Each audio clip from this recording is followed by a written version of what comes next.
Bismillahirrahmanirrahim. Bismillahirrahmanirrahim. Dear students, we have theorem. The number of the conjugates subgroup of a group H is a group is equal to the index of the normalizer of Hg, that is Ch number of the subgroup of H which are conjugate to H is equal to the index of the normalizer of H in G. Proof. Let H is a subgroup of G such that the normalizer of H in G is equal to N. We represent the normalizer of H in G as N is the normalizer of H in G. So by definition of the normalizer, we can write N is equal to normalizer of H in G is equal to G belongs to G such that GH is equal to Hg. Clearly, normalizer is always a subgroup of G. Let us denote the set of the all distinct right cosets of the normalizer of H in G by omega.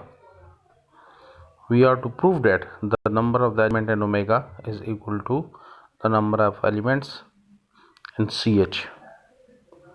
To prove the required result, let us define a function phi whose domain is omega and range is CH, and we define this mapping as ng bracket under phi, that is right coset, is equal to G inverse Hg.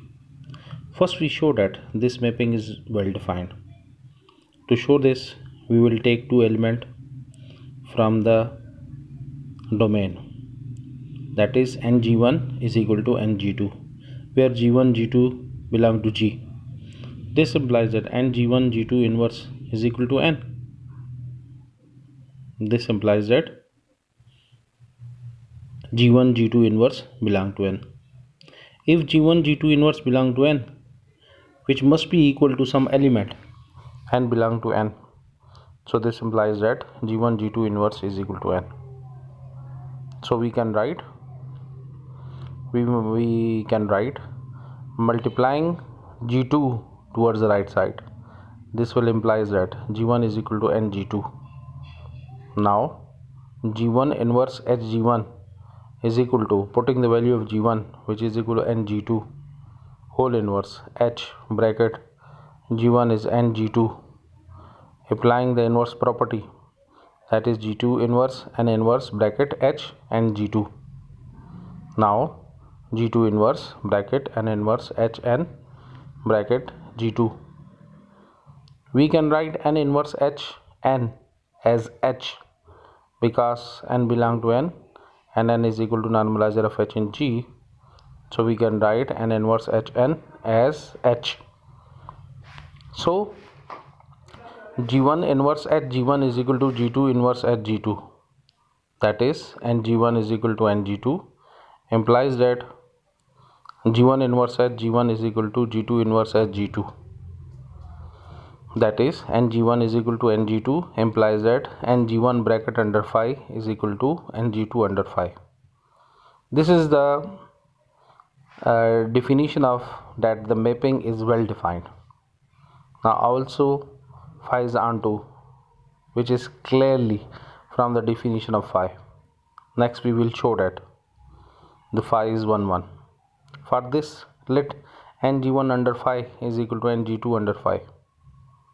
We take the two elements from the image, and from the definition ng1 under phi is equal to g1 inverse h g1, and g2 under phi from the definition is equal to g2 inverse h g2. Now multiplying g2 from the left side and g2 inverse from the right side, it will become g2 g1 inverse h g1 g2 inverse is equal to h. So we can write g1 g2 inverse whole inverse h g1 g2 inverse bracket is equal to h, that is g1 g2 inverse, take the commutative property with h, and we can also write h g1 g2 inverse is equal to h g1 g2 inverse. This implies that G1 G2 inverse belong to N because it takes the commutative property with H and it will fall to the normalizer of H in G by definition of N.